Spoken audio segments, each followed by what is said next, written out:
I'd like to resume our meeting tonight. We met for a closed session, and I will defer to our lawyer, Mona Ibrahim. There's nothing to report, Chairperson. Okay, thank you. We'll go ahead and start with the Pledge of Allegiance.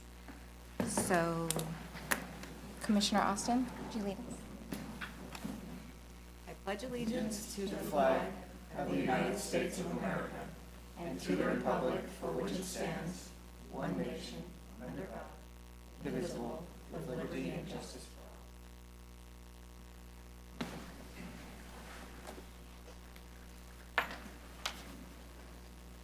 for all. Do we have any requests to speak in regards to our closed session before we start tonight's meeting? Okay, great. I'll go to the next item, presentations by the public on matters not on the agenda, but within the jurisdiction of the commission. Don't have any. Correspondence and staff communication from the... I'm sorry, Chairperson, we do have one for item A. Oh, item A. One slip, yes. Oh. Bill Lowell, would you please come up?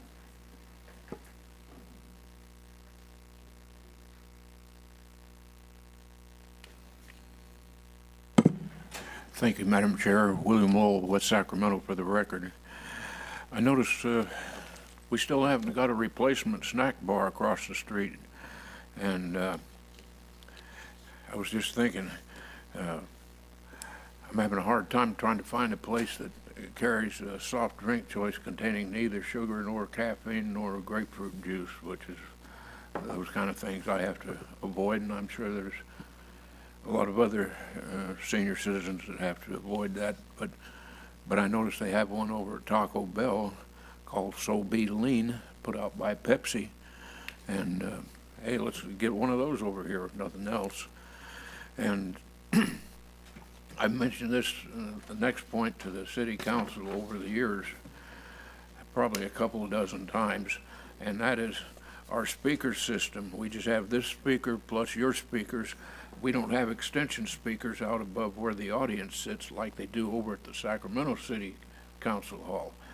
And so, if nothing else, when I consider who I might consider voting for the assembly in the primary, I know two of those candidates are from the other side, but they might as well say, hey, we believe in the public's ability to understand better what our city council or planning commission or whomever is saying.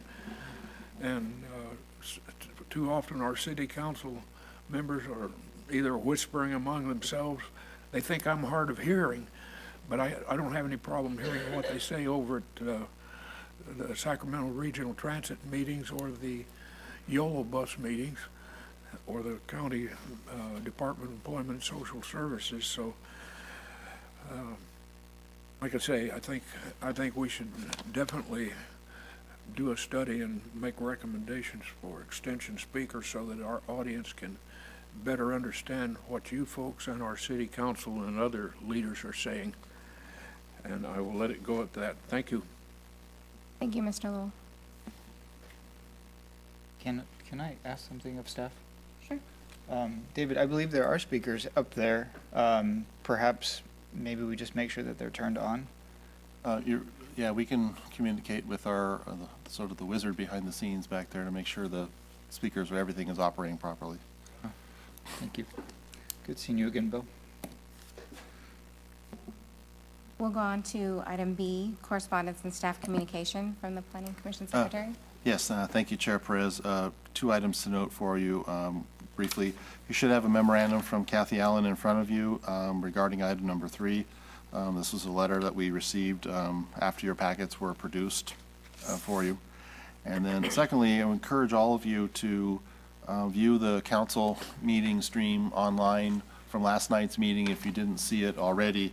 The council took up several items that are in the Planning Commission's jurisdiction and will be coming to you very soon over subsequent meetings. In particular, Pioneer Bluff transition plan, the barn project, and then also our efforts in Washington on the HUD Sustainable Grant that we are working on, which is also partially on tonight's agenda. So all those items will be coming before the Planning Commission fairly soon, and so it will certainly be beneficial to see where the City Council was on those matters from a policy statement to help inform our discussion, subsequent discussions we will have here at Planning Commission. So that concludes my correspondence at this time. Thank you. Item C, disclosure of ex parte communications. Oh, thank you, Yes, Madam we Chair. I spoke with one of the property owners affected by the telecommunication policy changes, which is agenda item number 3. I had ex parte communications on item number 3. Madam Chairman, I also spoke with people on item number 3. Any other commissioners? Thank you. Next, we'll go to the consent agenda, consideration and approval of the minutes from the May 1st commission meeting. I'll move approval of the May 1st, 2014 commission meeting minutes. Can I have a second? All in favor? Aye. Aye. Opposed? Thank you, passed. We'll go on to the irregular agenda, public workshop on the West Capitol Connection Study. Yes, and our guest starring from our Housing and Community Investment Group, Senior Administrative Analyst Katie Yancey will present this item tonight.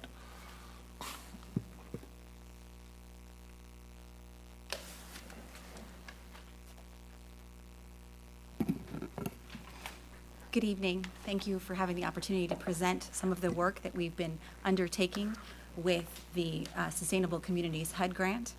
This is also a follow-up to the Grand Gateway Master Plan that came in front of the Planning Commission last spring and was approved by the City Council in June of 2013.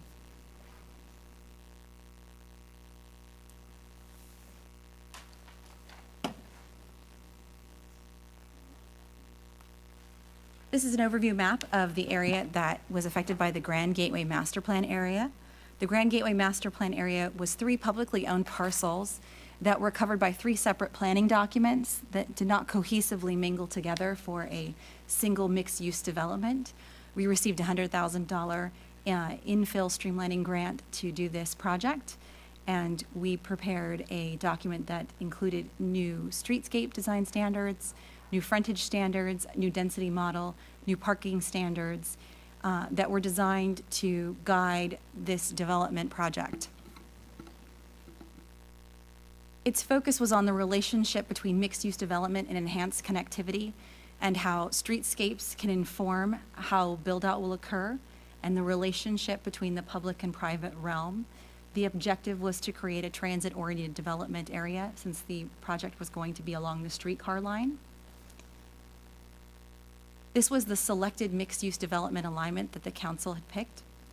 As you can see, it's a moderately dense project that has a mixed use of commercial, residential, and flexible office spaces, including a large parking structure, is located on Block C.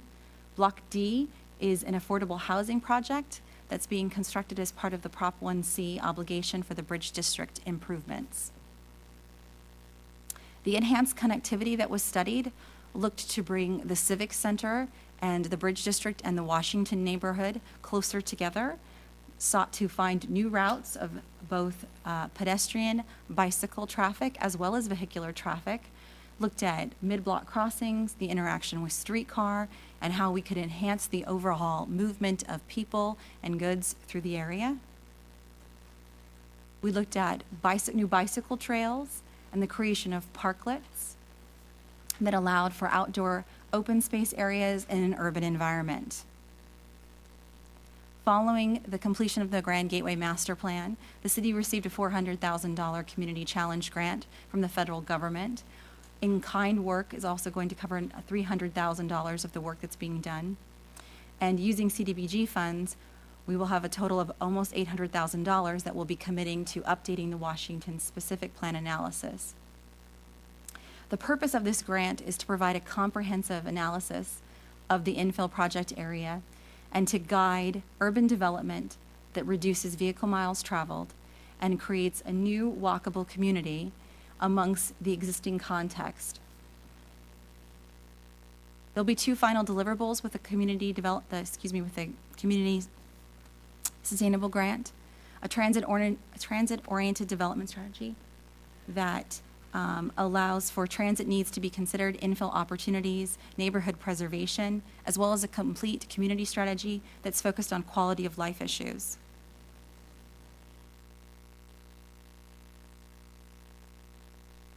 How the West Capitol Connection Study came about was that when we presented the material about the Grand Gateway Master Plan, at the same time, the Public Works Department was presenting information about the overcrossing for the UP rail that's in between Garden Street and Fifth Street, and looking at some potential improvements that would have either eliminated or reduced vehicular traffic. And both the Planning Commission and the City Council expressed concerns over what this would do to Rayleighs and Welcome Grove. As a follow-up action in the Grand Gateway Master Plan, we agreed to study what would happen to those land uses as they eventually redeveloped, as Welcome Grove is currently on the market, and how we could resolve the 2 constraints that are on the site: the overpass and the dual intersection that's located on Fifth Street at West Capitol Avenue and Tower Bridge Gateway. As you can see from this exhibit, there's significant development that's planned around these 2 constraints, the Grand Gateway Master Plan, as well as the West Capitol Commons, or excuse me, I think it's called Capitol Yards project now, that's currently underway. As I said earlier, Welcome Grove is also on the market. We anticipate development to be occurring on that site as the property is zoned for riverfront mixed use, which requires a minimum dwelling units of 25 dwelling units to the acre. As part of our larger strategy, we're also looking at other underutilized and vacant parcels and attempting to analyze what the potential build-out scenario would be for the entire Washington neighborhood. As a result, these constraints are something that need to be analyzed, and I'll be presenting some alternatives, both short-term and long-term alternatives for new circulation that will support the revitalization of these vacant parcels that surround this section of road. As you can see, the underpass is very narrow, cars barely fit, and there is no significant pedestrian or bicycle opportunity. The intersection that's located at 5th and West Capitol Avenue is also very awkwardly placed, and pedestrians that are crossing at this intersection are often crossing in conflict with left-hand turn movements onto 5th Street. Our desire with this study is to address something that was brought up in the 1996 Washington Specific Plan, which is that this intersection is no longer sustainable. Current levels of service, although they are functional, are showing that there's indeed stress on this intersection. And we've received complaints from the public about safety issues at this intersection. At any time, a variety of stressors could make this intersection unserviceable. When analyzed, once the Grand Gateway project comes on board and the West Capitol Commons project comes on board, this intersection will fail. It is our desire to be as proactive as possible and come to the Planning Commission and the City Council with some recommendations on how we might react in the event any of these stressors trigger work to be done at this intersection. The first alternative that we analyzed is before you. The short-term alternative would shut down West Capitol Avenue for vehicular traffic east of the overcrossing. We would be prepared to install new access points for the Welcome Grove on G Street and a new access point for the Southern Rayleighs building on Tower Bridge Gateway, with sufficient access already occurring for the Rayleighs headquarters buildings off of 5th and G Street. This would allow us to incorporate something that a direction we received from the council upon the adoption of the Grand Gateway Master Plan. The council had requested that we investigate the possibility of putting in a paseo from the Civic Center to the riverfront to create an opportunity for pedestrians and bicyclists who do not want to use Tower Bridge Gateway to have an opportunity to leisurely access the riverfront and the Civic Center. The long-term solution that we analyzed relies on the rail being removed and creates 2 new connections and a new universal street through the Welcome Grove property and on the existing rail tracks. The policy objectives that are attached with this approach are in the existing Washington specific plan, which asks that we look to respect and create a street grid that allows for an urban environment, to create new pedestrian connections and a walkable community. The second alternative that was analyzed created a private road through part of Rayleigh's existing parking lot and allow for access to continue on Welcome Grove and a small Paseo shared area so access can continue to occur on the annex building. The long term would seek to reconnect at 7th Street and allow the short term access to continue. This would also allow the Paseo to occur.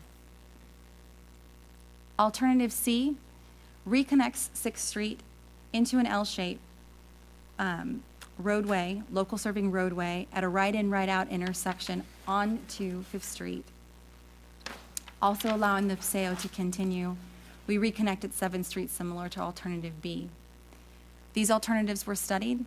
We have analyzed the level of surface, and if you have any questions particularly related to those engineering issues, that our consultant with Fair and Pierce is here this evening, and he'd be happy to answer those questions at the conclusion of this presentation. Staff received this preliminary report last year at the time frame of the Grand Gateway Master Plan. We've since circulated this document under the guise of the new HUD grant, and we have before you a recommendation, and we're seeking guidance this evening about this recommendation and what we would like to bring forward to the City Council for inclusion in the analysis that we're doing with the HUD grant. We're recommending, in the event that the constraints that I described earlier, either the UP Bridge or new development coming online that would require the intersection at 5th Street and West Capitol Avenue to be shut down or modified, our first recommendation that we would bring before the Planning Commission to consider and the City Council to consider in the event those constraints came forward would be to shut down the road entirely and to create new access points off G and Tower Bridge Gateway. Emergency traffic would still be allowed on this section of West Capitol Avenue, but it would be turned entirely to bike and ped. Phase 2 would reconnect the grid at 6th and at 6th West Capitol Avenue and 5th Street. It would make a right-in, right-out only onto 5th Street. It would reestablish frontage for Welcome Grove and for the Rayleigh South building, but we would maintain the access points on Tower Bridge Gateway and C Street, and the southern portion of this local street that runs east-west on Long West Capitol Avenue would continue to maintain the Paseo effect. And the long-term objective would be to reconnect Grand Gateway and the Civic Center into the Washington neighborhood. This can be achieved by either having the rail be removed or by a significant investment by the City Council to create a new underpass for a 7th Street connection to occur. This allows all the objectives that are already included in the 1996 specific plan to occur. We would be reestablishing the grid, creating new pedestrian opportunities, and looking for recreational opportunities to the riverfront that support connecting the Civic Center to the waterfront. These 3 recommended phases were brought to both Welcome Grove and Rayleigh's prior to bringing them to the Planning Commission. Additionally, we had a public meeting prior to the Planning Commission to solicit feedback from the general public. I'd like to share with you that Welcome Grove is currently on the market for sale.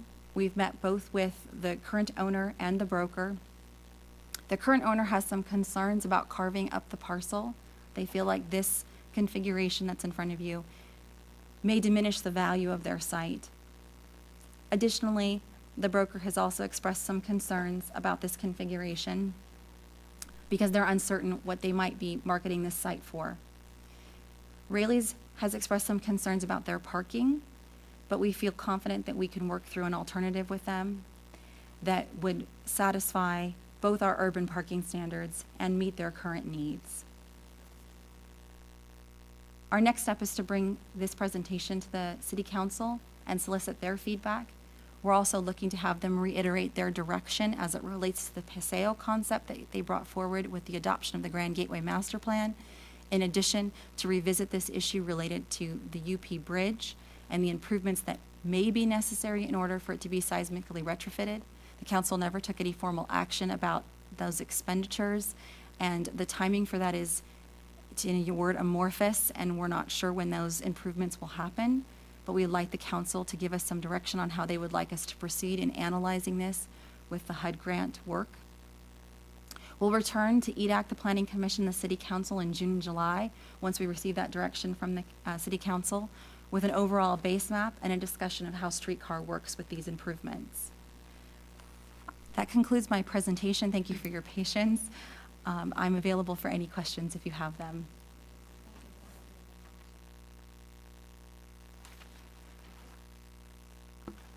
Thank you for your presentation. Do I have any questions for my commissioners? Is there public comment? No, there are no requests to speak. Okay. Commissioner Liebig? Thank you. Thank you, staff, and for doing such a great job on this document.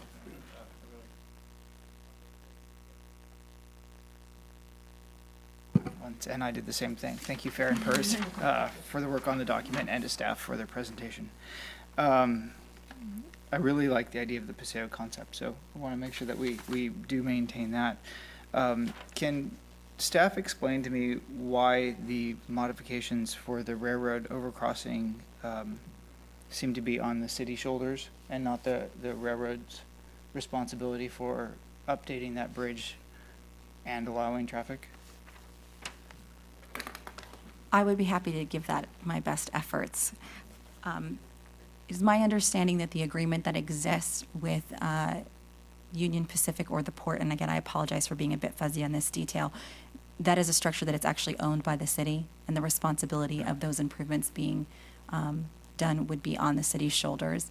However, I spoke with the port manager, and he indicated that at this time, he did not believe that there was any heavy cargo that would necessitate those improvements, and since the port business plan is taking the port in a different direction than the movement of heavy cargo, he wanted that to be shared with the Planning Commission, that he didn't think that there was any immediate need for those improvements to be made, but that would be a cost that would be borne by the city due to the agreement. Mm-hmm. And all three alternatives actually include a new bridge in the long-term plan? Or the West Side Rail relocation occurring. Right, okay.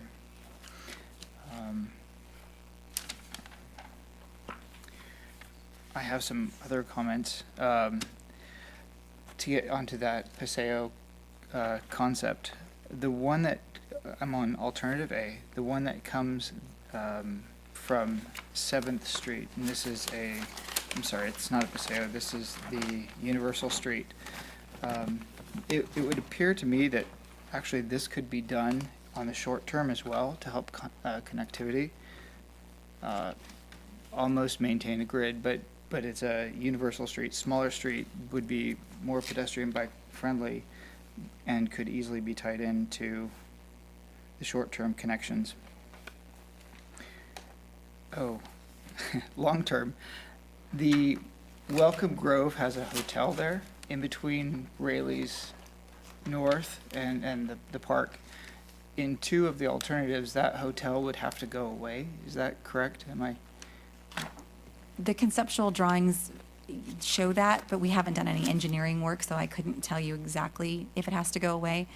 But the last thing I would also mention is the long-term, I should probably articulate it, is something that we hope to do in conjunction with the Welcome Grove redevelopment, not something that we hope to do in advance of it. We hope to work with whoever purchases the Welcome Grove property to figure out where the best place is to place these roads. Okay, well, if you align with 6th Street, it runs into the hotel, though. Okay. It most likely will, yes. Okay. I'm not a huge fan of an egress off of Tower Bridge Gateway, but as the alternatives go, I actually like A the best. But it does require the relocation of the railroads to make it actually feasible for the long term.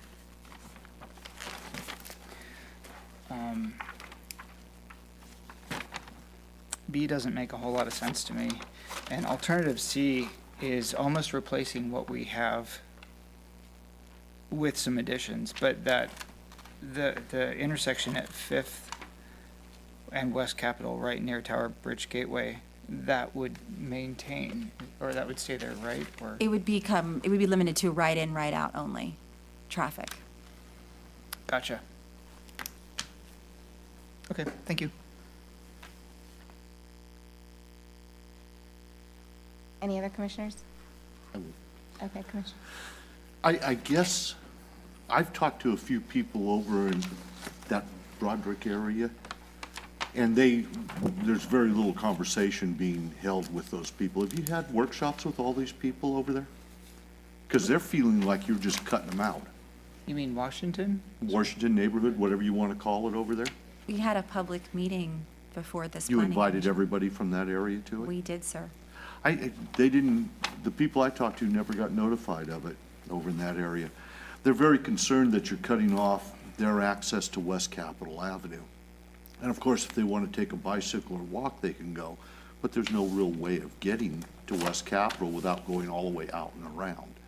Onto Tower And the Bridge. only people I see with bicycles and shopping carts are the people walking that area.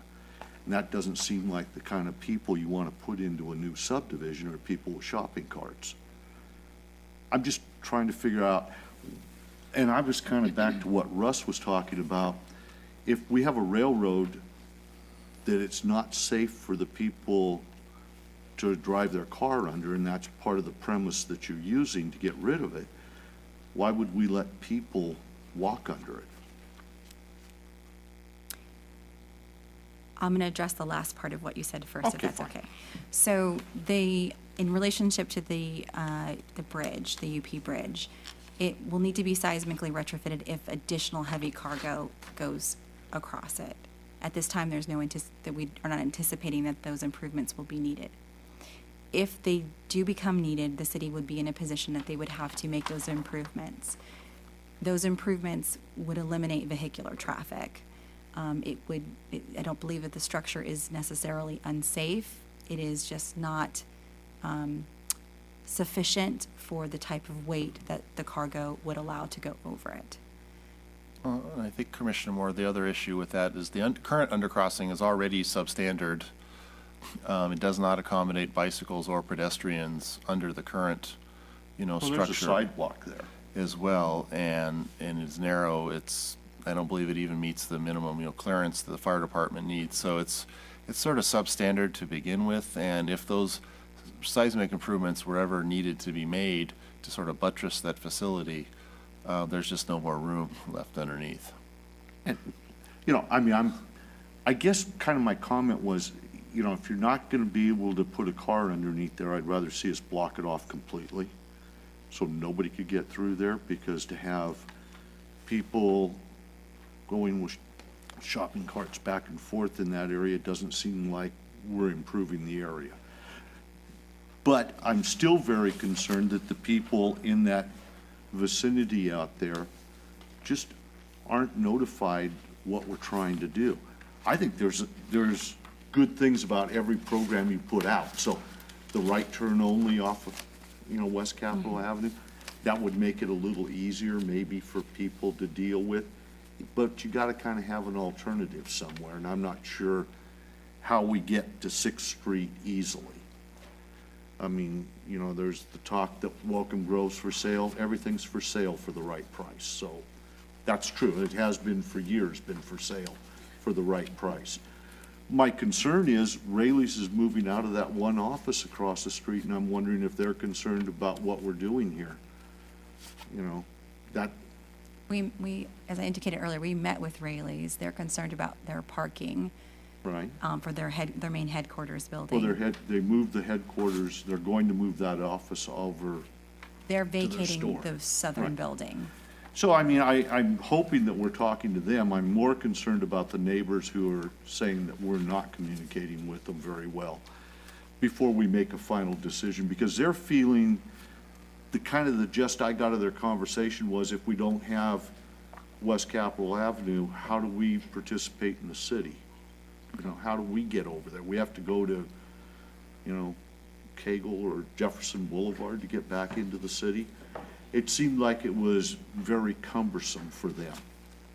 and they're older people, and they're not subject to change as easy as younger folks are. So I think we have concerns there. My preference, of course, is that we keep that whole thing open for traffic, I think, at this point, but I don't know how it's gonna work. And why the railroad doesn't wanna participate doesn't make any sense to me whatsoever. You know, just tell them, we haven't got anything that's, you can put your trains across. So if you wanna drive your train over it, you gotta help fix it. I mean, it just doesn't seem logical that we have a train and they don't wanna help do anything to get their trains over there. That would be my comments. Thank you very much. Thank you, Commissioner. Commissioner Guerrero, do you have any comments? Yes, I thank Commissioner Levick for the comment on what's currently in the area where there is, let me look at all these maps here, the Welcome Grove RV Parking Hotel, and the changes that would take place. I'd like to, maybe get some idea of some contingency plan. Having trouble hearing you. You know, if there's a purchaser that comes in with a plan, with some kind of development, and taking a look at some contingency plan if things don't work out down the road, and how, what the situation would look like as an alternative if it doesn't meet alternative A.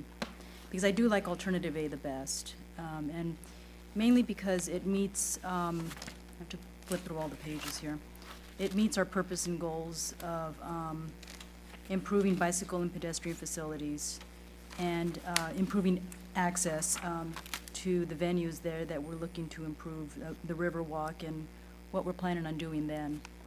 I also share the concern of Commissioner Moore about looking at the other communities that, are interested in accessing this and what we can do either through public transit, looking at ways to bring other residential communities that are feeling left out closer to the community. I've also heard this in other things as well, that where public transit is a barrier. They can't afford to, just getting from one place to another and using our recreational facility, for example. So, I am interested in seeing, and in the future, I'm also on the transportation advisory. So whatever I can do to help in that conversation, would like to see some more work done in improving public transportation. David mentioned earlier that he encouraged you to look at the city council hearing last night. Okay. I would encourage the planning commissioners to look at the staff report that went with the HUD grant update. The attachment to that staff report is the schedule of the planning commission meetings that we're proposing, the city council meetings, advisory council meetings, and public meetings that we're proposing over the next 6 to 9 months. One of them specifically deals with transit and streetcar. Okay, very good, thank you. You're And then, welcome. also, if possible, we do have an aging community that has shared a strong interest to make sure that what we're doing down the road helps improve their mobility. And seeing that here's an opportunity as there is development in the future, I know we're being compliant with ADA, but I just want to make sure that our local aging community has some input as well. If there's maybe the aging commission can take a look at it. Write down that suggestion. Thank you. Thank you. Those are my thoughts. Thank you. Thank you, Commissioner Guerrero. Yeah, thank you for putting together this proposal. I'm just generally supportive of staff's recommendation, kind of detailed in Chapter 6 of the report put together by Fair and Pierce. And I wanted to just bring up something else for us to consider. Just the other day, I was riding my bike from downtown Sacramento to City Hall here, and I think one of the reasons that you don't see a lot of folks riding their bikes is when I did go over the underpass, it's a little hairy down there. And one of the reasons is that the sidewalk on the side is incredibly narrow. It's not really feasible to ride your bike there. I would imagine that it's not ADA accessible either. I don't think it's wide enough for a standard sized wheelchair. Maybe not even a walker. I mean, it's pretty narrow down there. And there's not really a bike lane. So I do think that as we add more residents to that kind of riverside portion, as, the properties that are currently being built and then those areas that are under development, we may see more people who would be walking or biking from that portion of the city into, community center, city hall, some of the retail just west of us here. And I do think that by having West Capitol in that section from Fifth Street on as a dedicated, bike ped area would be a great improvement. One of my concerns also is that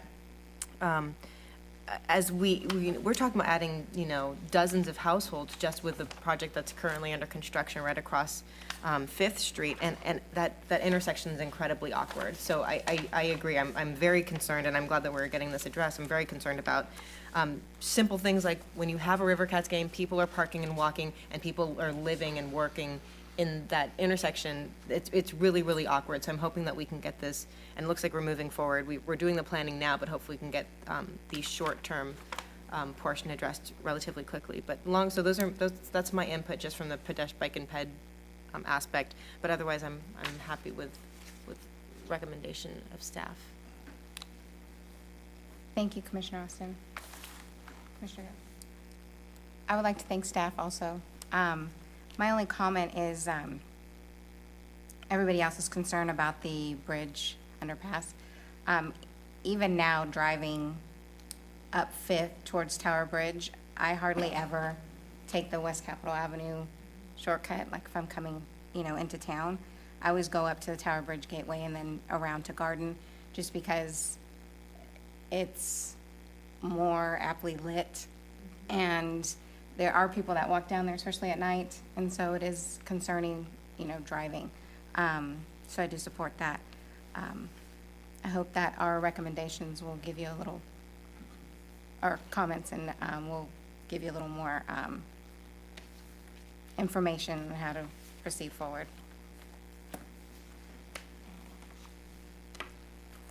So this was a presentation and discussion. If there's no other comments from our commissioners, I'll go ahead and go on to agenda item number 3.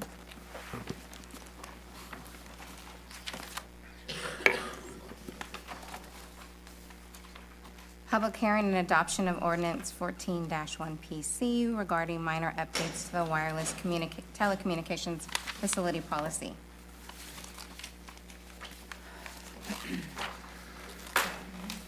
See if, we'll let anyone who wishes to depart at this time can do so, and we'll start.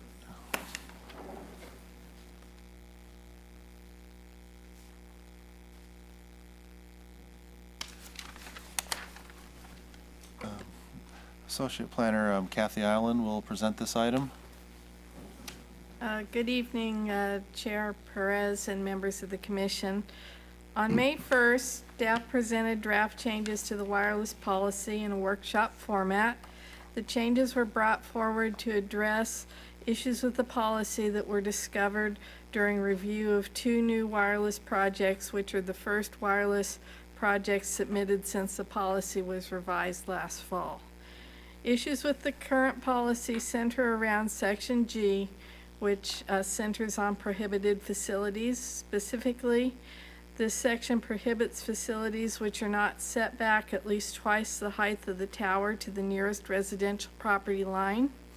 This policy was designed with more urban residential properties in mind, and the new projects under consideration are both located on parcels zoned rural residential, which is also the zoning designation of the surrounding properties. Under the current policy, neither project could be approved due to their not being able to meet the 2-to-1 setback ratio. Staff did present several options to the Commission to address this issue. They ranged from eliminating the setback ratio altogether, making the setback a fixed amount at the Commission's discretion, and changing the setback ratio to 1-to-1 based on distances measured from the pole to the nearest residence. During discussion of these alternatives, the Commission expressed concern with altering the policy that had been updated so recently. The section regarding distances from residential structures has been debated at length by the commission, and when the policy was updated, this was intended to reduce aesthetic impacts from neighboring residential properties.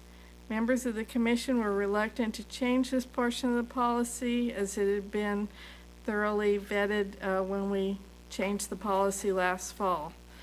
The commission was also not in favor of the 1-to-1 ratio based not on property lines but measured from the pole to nearest residential structures, and with this in mind, staff has changed section G3 to allow wireless structures to be located at the 1-to-1 ratio, but now measured from the tower to the nearest residentially zoned property line.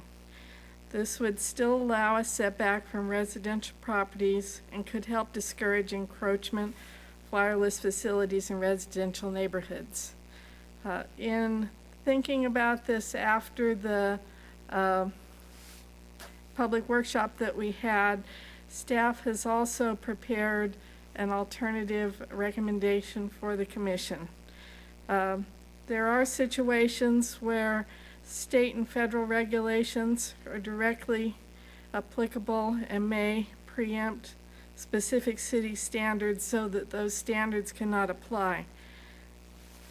These determinations could be determined on a case-by-case basis, and in those cases the commission has the option to leave the policy as it is written if the commission determines the policy meets the goals and objectives of the city in regards to wireless facilities.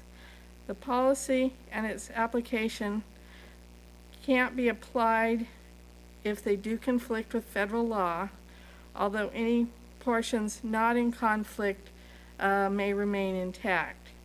Compliance with the policy and federal law could be reviewed with each project, and as an example of a potential conflict, if an applicant can demonstrate that there are gaps in wireless coverage, a project would have to be approved. Under the federal law, the city can't have a direct or effective prohibition of a new wireless facility if there is a demonstrable coverage gap. If a portion of the policy would result in such a prohibition, the policy could not be enforced by the city. It appears that for the projects currently under review, that the city's policy would indeed effectively prohibit the placement of facilities in areas proposed by the two applicants.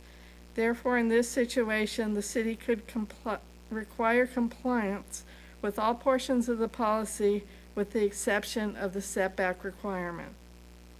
This concludes staff's presentation, and myself or Mr. Tilley would be happy to answer any questions for you.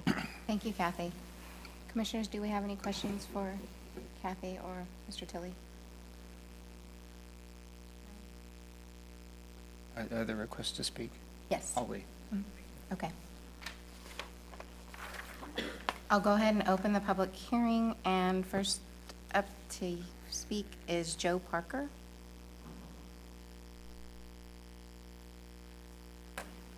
Good evening, members of the commission. My name is Joe Parker. I'm outside counsel for Crown Castle. As you know, my client has the project, the relocation project, which is proposed at Linden Road. In taking a look at the proposed revisions to your ordinance, it goes without saying, I think, that the 1-to-1 ratio is not the favored approach for Crown. It presents real challenges with respect to the height of the tower and the setback as it currently exists. Height of towers is not an arbitrary number. It's dependent on carrier objectives. A certain carrier may have to broadcast from a certain range, and that generally will dictate what the height of the tower is. If there are co-locating or additional carriers on the tower, that could also change that height of the tower. Some incidental factors include also that whether it's a structural, a stealth structure of some type. If it's a tree, for example, the tower may have to be a little bit taller to give it the conical shape. So to that end, these numbers that you see, at least in the Crown application, it's not an arbitrary number, but it's based upon specificity from carriers' objectives, their radio frequency objectives, and the type of structure that's being proposed. So I ask that you take that into consideration. What did catch my attention, though, is the alternative proposal that staff has mentioned in the report. And that is what I call something to the effect of a savings clause. In other words, it gives you the discretion to take a look at a project that may not fit your current criteria, but gives you the opportunity to allow for different factors, including the implications and requirements of federal law. I think that's a better approach, personally. I do have one suggestion, and that is if you decide to go with a savings clause like that, my suggestion is that it should be put into your ordinance in some fashion. If I missed it, I apologize. I did not see anything that actually proposed putting that language into your ordinance. And I bring that to your attention merely for the purposes of efficiency of processing of applications. When applicants come before you, the first thing that they need to do is understand what the findings are that need to be made for their project.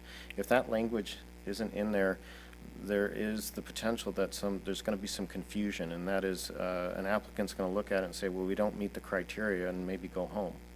And so you may be driving away some potential projects from your city. The second is they may not come before you with a very clear presentation and may require you to tell them on a second or on the first presentation to come back and make the findings under telecom law that you're looking for. So giving applicants the most specific direction as possible when they make that first appearance before you, I think is probably something that you desire from an efficiency of process. So I would ask that you consider that, because I can readily take a look at your ordinance and see if there's a savings clause in there, but note that we can't make the finding but are only 5 feet away.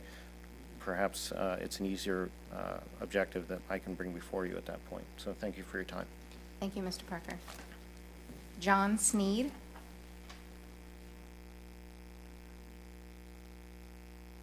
Thank you for your time this afternoon. My name is John Sneed and my wife is Deb Sneed. She's here in the audience. We are the landowners at 1245 Linden Road, and we are one of the applicants for the proposed cell tower to be relocated onto our site from the one that Crown Castle is being forced to relocate. We feel confident that some of the following reasons will help you consider and take a look at our site for the cell tower. We're able to accommodate the fully fenced-in cell tower and the 4 potential equipment buildings that have been proposed to us from Crown Castle. We meet the fire department's required access and turnaround space. And, you know, there was some concern earlier on from the commission about putting these on residences, which we totally understand.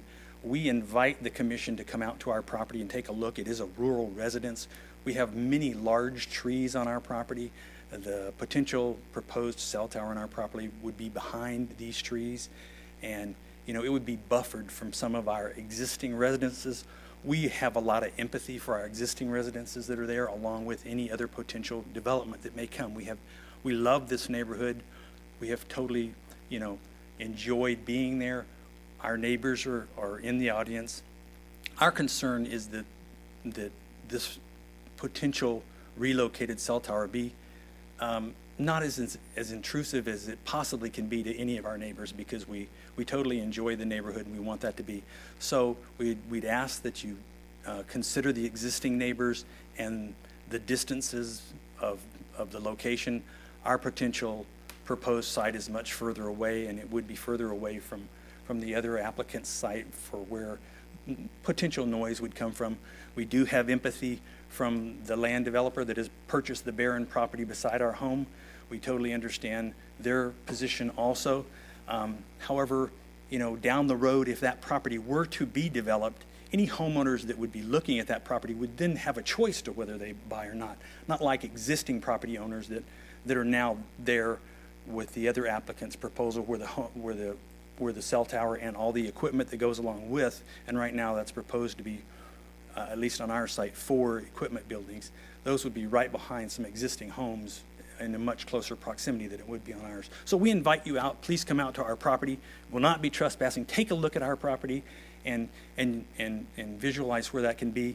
And the question about your concern about it being on a residence, we think it's actually beneficial to be on a residence, because you take a look at our property and see how it's maintained.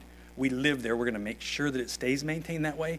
And also, there's much more added security when it's on a property that somebody has eyes on every day. We live there, we love it, and we wouldn't want to change a thing. So thank you very much for your time. Thank you, Mr. Sneed. Ernie Turpin.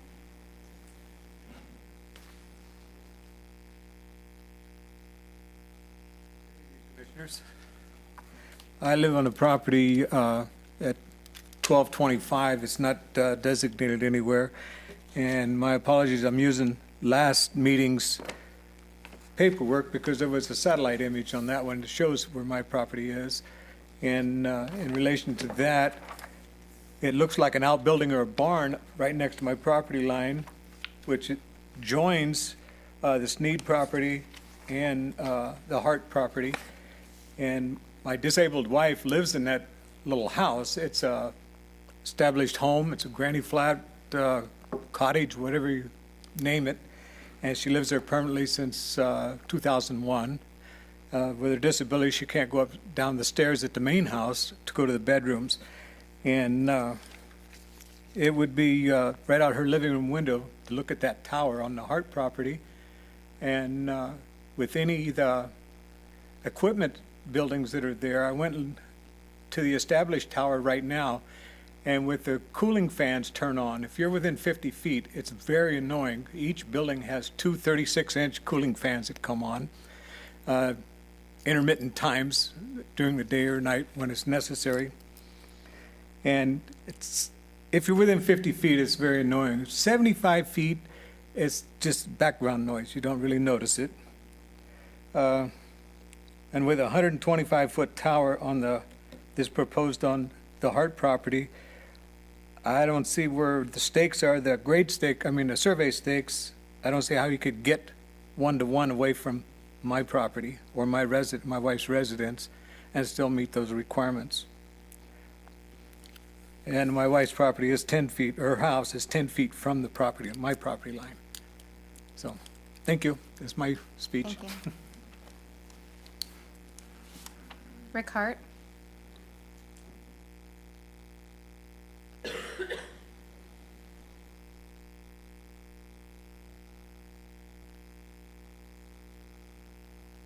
Members of the commission, my name is Rick Hart. I'm one of the other applicants. I'd like to address a couple of things. I mean, first of all, we are fine with the 1-to-1 ratio. We can meet that. I mean, if you looked at even Crown's application, the highest tower, the actual cell site is 94 feet.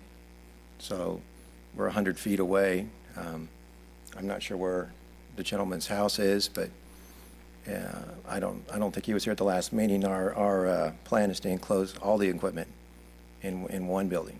So we could put that anywhere. The building is not where we measure from. It is from the tower. So if we needed to move the building further away from existing houses, that would be no issue at all. As far as, so if there's any noise, I mean, we should be able to solve that pretty simply. We don't have an issue with that. I mean, we'll put everything indoors. We're 100 feet away. I don't see leaving it open to a tower company coming in and deciding that, hey, we got a right here, and by the way, we got 5 feet, and tough luck. We got a gap in coverage, and we can stick it here because the federal law says we can. I don't see the advantage to the city. If we can make it work and make it look good and make it something that nobody would even know was there, then I think that's our goal, and that's what we all want to accomplish. So that's all I have. Thanks for your time. Thank you, Mr. Hart. Any of the commissioners have any questions for those that spoke?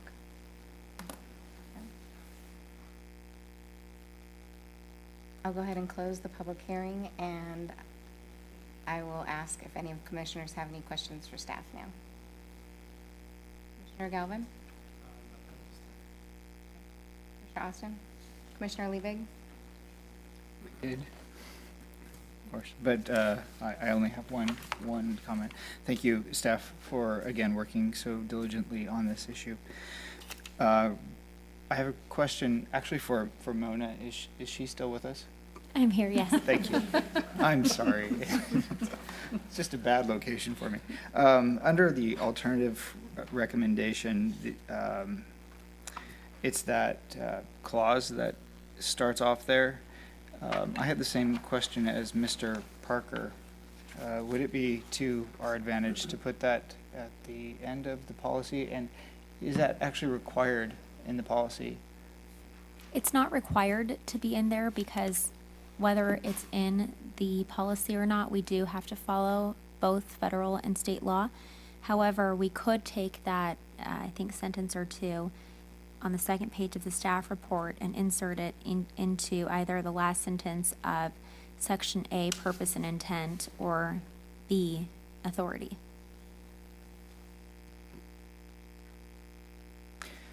So for clarification, the staff alternative recommendation would be to leave the policy unchanged, but include these, this preemptive statement under purpose and intent, or the authority section? More specifically, we would leave the setback part of it as currently written, and then we could insert this language in the location that Mona suggested. Okay, thank you. If I think, for me, it would be beneficial to see that language in the policy, unless there's a reason to not include it. I would leave that up to Mona's advice. And then comments then, if we are leaving the text as written, under the permit section, Section 2E, the text still says that it's permitted between twice the height of the facility and 500 feet, yet under prohibited facilities, it's wireless telecommunication facilities located at a ratio of 1:1. Do we now have a gap between 1:1 and twice the height? In other words, under permitted facilities, shouldn't it be greater than the 1:1 ratio?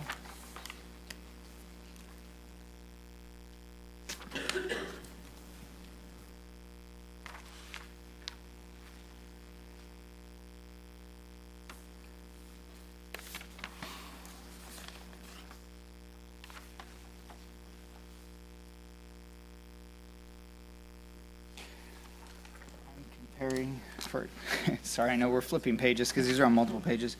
I'm looking at Section 2, wireless telecommunication facilities permits, E, Section E. That one is the old text, between twice the height of the facility and 500 feet from any residential land uses. However, we're changing prohibited facilities, reducing that distance down to a 1:1 ratio from twice the height. So I'm reading it as we have a gap between 1:1 and twice the height, where it's, I'm not sure what the result is. I think that what's most important on this is kind of where we got hung up a little bit staff-wise too, is what we're attempting to say here essentially is that our minimum setback, on the current policy, the minimum setback for any pole that's near a residentially zoned property is twice the height. In that the Planning Commission would have to consider any application that's within twice the height of the proposed facility and 500 feet to a residential area. Beyond 500 feet, depending on how the property was zoned, it could be handled as a zoning administrator version. So now coming back to prohibited facilities, what the current policy was written to say is that if you are less than twice the height of the tower from a residential zone property, you can't do it at all.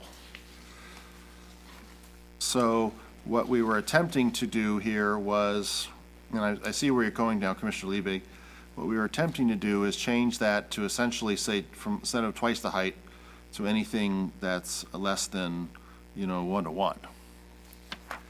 So if we were to proceed with any setback changes tonight, we would need to amend probably section 2E to talk about, to also have that reflect the sort of one-to-one setback. I think that's really where there's essentially I see where your reference now is to sort of a gap we've introduced. So if we were to entertain changing the setback requirement, we likely would need to change both sections, and presently we haven't written that into section 2E just yet. But the option is still on the table to keep the setback policy as written and then address these potential conflicts, case by case, pursuant to the language that Ms. Ibrahimi suggested that we insert in one of the earlier sections of the document. I think the way to try to get to the root of this tonight is to see if the commission is interested in changing the setback requirement at all. And if so, we can help get through that and get the right language in here. If the commission prefers to keep the setback, the 2-to-1 as in the policy now, then that's an option that's sort of a simpler option, to go and require minimal changes to the policy, really kind of almost administrative changes. Okay. Again, I'm in favor of the alternative recommendation. I think we should add that language, the preemptive language, into the policy. I'll leave it to the other commissioners to discuss whether or not we should change the permitting distance. My only request is that it be changed to, we include something like less than an equal to or greater than when we talk about these distances, not necessarily be at. That's it. If that didn't make sense, I think Commissioner Olson was going to say it as well, so I'll leave it to him. No, you bring up a good point on the G3 thing. Mathematically, I think we wanted that to say greater than or equal to, or we just wanted to say greater than the 1-to-1, right? Well, we did work on some alternative language for G3 after speaking with you, Commissioner Olson, and hearing Commissioner Moore's comments. And the alternative wording that we came up with was wireless telecommunication facilities set back a distance that is less than the height of the tower to the nearest residentially zoned property. Oh, I thought that read good. Do you want it reread? Say it again. You're reading G3, correct? Yes, this is how we're proposing to re-revise G3. Yeah, if the commission were interested in changing the setback policy at all, that is one way we suggest it could be done. But I think the first and foremost question is, does the commission want to change it from 2-to-1 to anything else, first and foremost? Or do you prefer to leave it as is? So we had a lot of discussion over the last couple of meetings, and I thought the direction or where we were sort of going was we put a lot of work into the changes in the policy, and we wanted to change it. If we were going to change it, we were going to do minimal changes or not change it at all. And we sent you guys back to find an alternative to try and not change it at all, but allow us to meet the federal requirements. And so I think the proposal does that. It doesn't change the setback. So I know it's a little confusing because we have the old policy in here with the proposed changes at the last meeting, and we're talking about not including those at all. Keeping policy as is and allowing on a case-by-case basis to bypass that policy to meet the federal law. That would be one course of action the commission could take. Then it would still allow the commission to, in the future, to consider those other projects as they come before you. So as you said, I am in favor of not changing the policy as is, but allowing staff or putting the language in to allow us to keep that. I think what you're saying is, are you going to poll the commission to see if we're in favor of changing it, or are you? I do think that is question. First and foremost question is there a desire to change the 2-to-1 setback policy, to any other metric?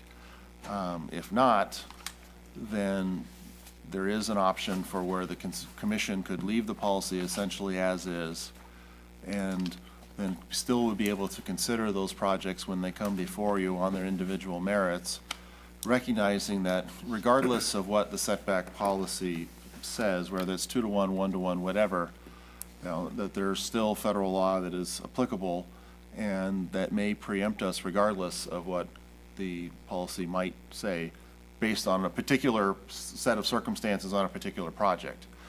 So that's sort of the undercurrent here.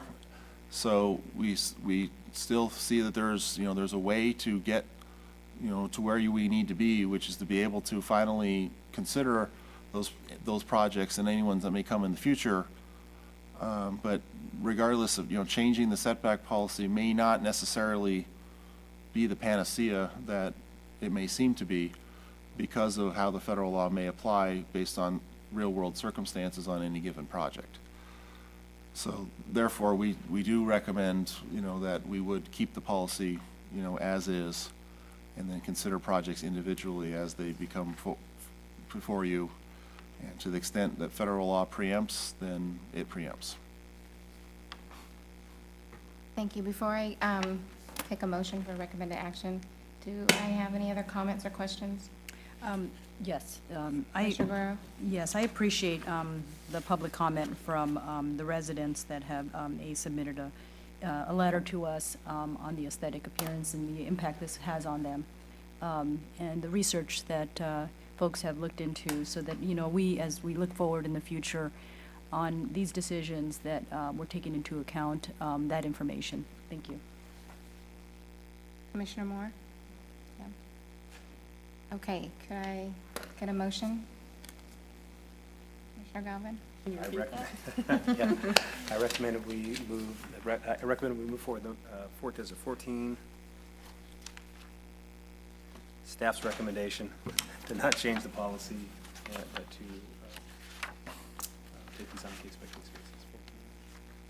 If I can actually make one point of clarification, the 14-1 proposed PC, resolution actually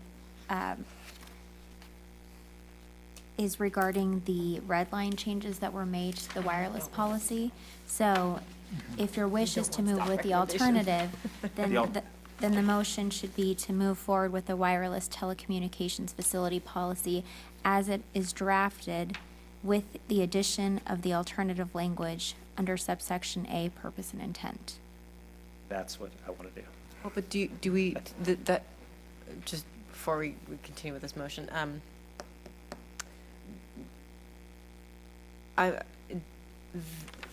does that motion include the red line changes? No. Okay. Thank you. It keeps policy as it was prior to bringing it forward. Correct. And just allows that. Exactly. Before we vote, where are we putting that other language? It's the wish of the Planning Commission. However, we can keep the formatting the same and simply insert that language at the last sentence of A, purpose and intent.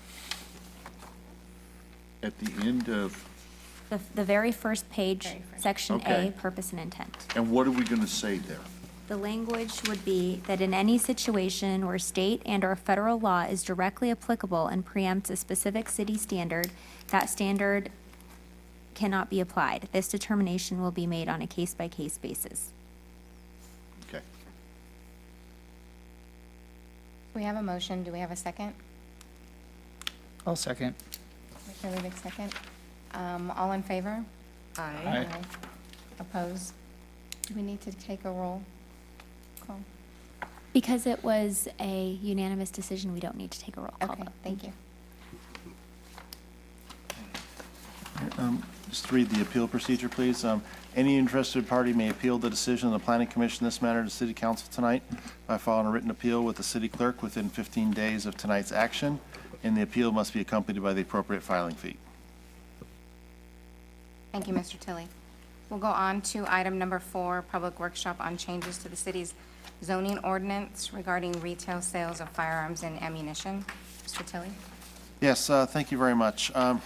This is an intro workshop tonight regarding some more specific zoning changes pertaining to retail sales of firearms and ammunition.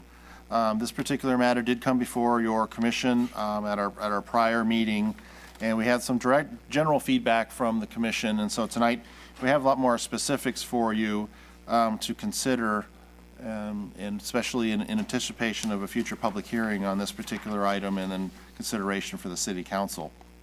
So Commissioner, recall presently retail sales of firearms and ammunition are permitted in many of our lighter commercial zones, mixed-use zones, and central business district and other similar type zoning districts in our community. We were contacted and approached by the owner of a formerly had a store here in town regarding this and his desire to relocate to the central business district, which was met by some opposition from staff as well as from the city's police department. So to try to seek some clarification on this matter, particularly since the policy was, or zoning ordinance was also silent on when this could be, activity would be conducted on an accessory basis, we wanted to try to clean all that up once and for all. So at our prior meeting, the commission gave us some direction about that they concurred that some of the zoning districts where retail firearms sales presently would be allowed were perhaps not the most optimal zoning districts for that particular land use. So tonight we've returned to you with some recommended changes to those zoning districts where this particular land use would be allowed. And particularly in the intervening time, we've also had some consultation with the city's police department, and our recommendations tonight incorporate the input we received from the police. So under this proposal we have before you tonight, and I'll refer you to attachment 1, provided a bridge version of our land use and zoning matrix for our community. It shows those zones where in the strike-through where the retail firearm sales are presently allowed on a conditional basis, and then it does indicate where those some new zones where we would have that particularly be, a change. So at this stage, so we would recommend, in addition to the C3 zone, which is our general commercial zone, that we would open up the business park, limited industrial, light industrial, and heavy industrial zones where retail firearm sales could be conducted on a retail basis. The police department did recommend that those remain a conditional use as they are currently in our matrix, but then have them in the different zones. The only other piece of information we received directly from the police department was that they did recommend that these type of businesses not be located within a proximity of a freeway on-ramp for security reasons. So we have included some language in that would help supplement the definition of firearms and ammunition to include a prohibition on being located within 1,000 feet of a freeway on-ramp. So those are the nature of the zoning ordinance changes for this particular land use that we have proposed. I am seeking your feedback tonight so that we can refine this to the commission's preferences, so we can have a future public hearing and then bring this matter to the city council for ultimate decision. So with that, I'd be happy to answer any questions you may have. Thank you, Mr. Tilley. Commissioners, do we have any questions for Mr. Tilley? We certainly would encourage public comment on this tonight. I do have one request to speak. Brent Dawson.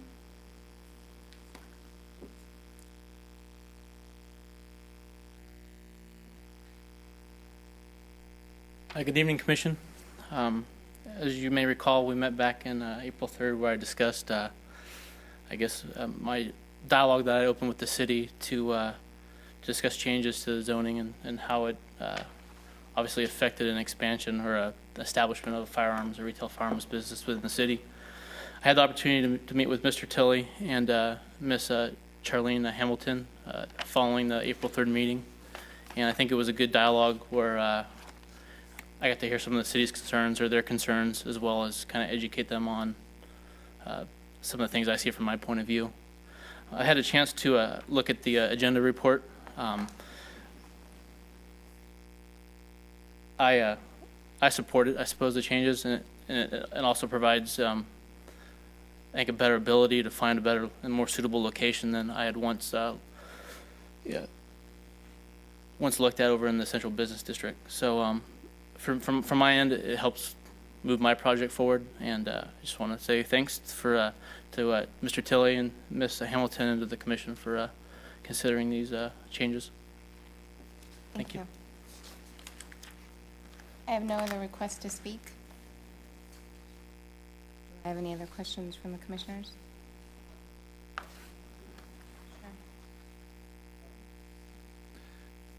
David, I guess, are we going to have somebody from the police department talk to us? And the reason I ask that, I mean, we had probably one of the largest firearms ammunition sales in Northern California at the old Big R, which is right next to the freeway. And I noticed they said something about they don't want to sell firearms or ammunition by the freeway. Is there some statistic that they're going to provide us with as to why that's not desirable? I mean, I understand that if you went in and stole a bunch of guns, Joe'd probably know better than anybody, but I mean, go and steal guns and jump on the freeway, I guess it's bad, but I don't recall us ever having an issue at Big R. Yeah, I don't recall if there ever had been or either. I mean, that store's been gone for, a number of years, Right. Now. This was a recommendation, from the police department. We certainly can request that they attend our next hearing on this particular Or matter. at least give us a reasoning behind why they're Well, proposing it. principally, it is a matter of security, like, just as you said, if, someone were to, burglarize a store like this, then they can hop right on the freeway and they're gone. And obviously, firearms is a sensitive issue for the police department, in this regard. And it's not something we've had a lot of very, very recent experience with here in our community, since, Big R has been gone for probably since sometime in the 90s, I believe, if not mistaken. So this is kind of where we're headed. We feel like we're trying to follow some of the commission's direction from our previous, discussion on this about some of the other zoning districts. And this would include the zoning district where Mr. Dawson's location was, previously. What about down in here, you're talking about that the staff's been out at ammunition? Yeah, our director, Ms. Hamilton, did visit that particular location and just to sort of see how it operates. We certainly, there's a lot of inquiries we've had about it, and some of their advertising may imply that it's a little different type of operation than what it really is and how it was conveyed to us when they first applied for the business license a couple of years ago.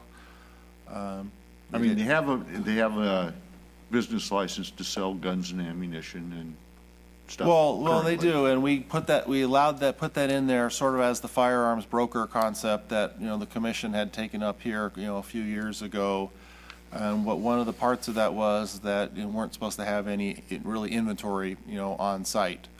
And I know on Ms. Hamilton's visit, they did have some inventory there. And so that did take them somewhat out of the spirit, at least, of that firearms broker provision that the commission approved in a zoning change a couple of years ago. If these changes here were to go forward, and if they did want to expand into a much more retail type operation, they could do so at that location, through the use permit process. Should the commission wish to, keep this being a conditional use in these zones. I guess my final comment, I mean, if a guy already has a business and he's operating, it just seems difficult that we're going to go back and ask for him to come in for a conditional use unless there's a specific reason for it. But secondarily, and probably easier for me to see as a picture, so when you come back, it'd be nice to see where this would be a permitted use in our city on our maps. And if I could make one comment about the existing use, that would Yes. be considered a legal non-conforming use. So as long as they continued operation the way that they have been, they would not need to come back and seek a conditional use permit. That's fine. I'm sorry, unless they're not in compliance with the As long intent. as they are in compliance and are operating the business the way that they have always been and not expanding the use, then they would not need to come in and seek a conditional use permit in the event that we change these regulations. Yeah, then to the extent that a use permit would only be necessary in that scenario is if they wanted to become a full retail, type operation. And that has not been how they have characterized it when we first approved the business license circa 2011. But anyway, my final comment was the map, David. It's easier for me if I see a map and you say, here's where we can do it and here's where we can't. It kind of shows Yeah. how we're trying to take care of it. Yeah, we can easily do that, and there's, numerous properties. We have quite a bit of industrially zoned property in our community that could afford some locations, and hopefully Mr. Dawson can find another location and secure another lease for his business. Commissioner Olson? Yeah, the proposed zoning matrix that completely eliminates the distinction between primary and accessory use, correct? Yeah, so that was a debate before, so now whether you're doing as a primary or accessory, if it's retail, that's that. It doesn't matter anymore. That's sort of, we tried to simplify it and not have to deal with add up the 25% and all those other metrics. But it's conditional then in these new zones? Correct. No matter what? Correct.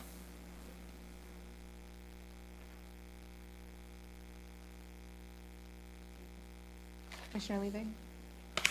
Sure. I definitely respect the chief's comments on this, but given that these are all conditional use permits, and that every single application will be taken on a case-by-case basis, I'm not sure it's needed in the comment about the on-ramp. I'm not sure it's needed in the definition, because this does affect Jefferson Harbor Enterprise Reed, which is IKEA's shopping center. I wouldn't necessarily want to preclude a business from being able to be in a successful business location, but that's just my thought. That's my only comment. Commissioner Austin? No? Commissioner Galvin? So I'm sure they had a reason for that clause, and I'm sure they'll come in and give an explanation or provide something. Yeah, we will certainly request that our member of our police department, attend our next meeting. I cannot guarantee that their availability will coincide with our meeting, but we will certainly make that strong request. I'd like to, I concur with Charlie's comments earlier. I'm not quite sure what kind of complaints you're hearing, but that business has been open for a while, and I've heard nothing but good things about it. And if, in fact, they did come in for a CUP, it's been an existing business in this community for a while, and I'm sure staff would work with them through that issue if it came forward. Yeah, we would anticipate that a CUP for this type of business, going into an existing building, would be one that we could move fairly quickly. May not need a lot of architectural review, landscaping, all those other things that sometimes come in with new construction. So it would be mostly looking at the location and the operator and their kind of background about it. So hopefully it'll be one we could bring forward to the commission in fairly quick order. David, actually, that brings up a good point. I mean, to me, it would be more relevant to see who the operator was and have the police check that than the location of the building. I mean, I don't know why, but it just seems like that's more important to me. Yeah, this certainly is a heavily regulated industry. As it is. At the state and federal level as well, so. I'm not sure if retail firearms operators go through the same background and requirements as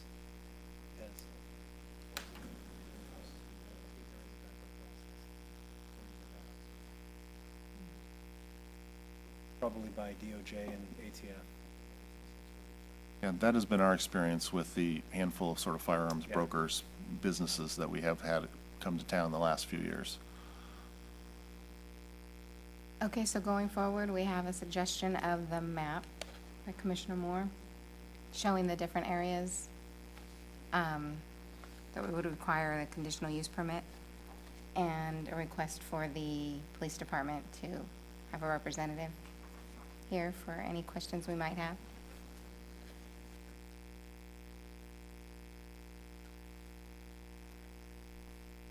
If they aren't able to attend, I will ask them to at least provide some written material for the commission's consideration. David, I think my question was, why would it be 1,600 feet? Why is it, really that important? And then, like Russ said, since everything's conditional, that's something you could look at if somebody was to apply. So Yeah, certainly that would be something we would be looking at, regardless, and. I mean, that's the question. If they can't attend, that's what I'd be looking for. Certainly the police also would be heavily involved with any review of any use permit application, certainly before we brought it before your commission, so. And Commissioner Guerrero? Yes, I do think, though, looking at it on a case-by-case basis, as Commissioner Galvin mentioned.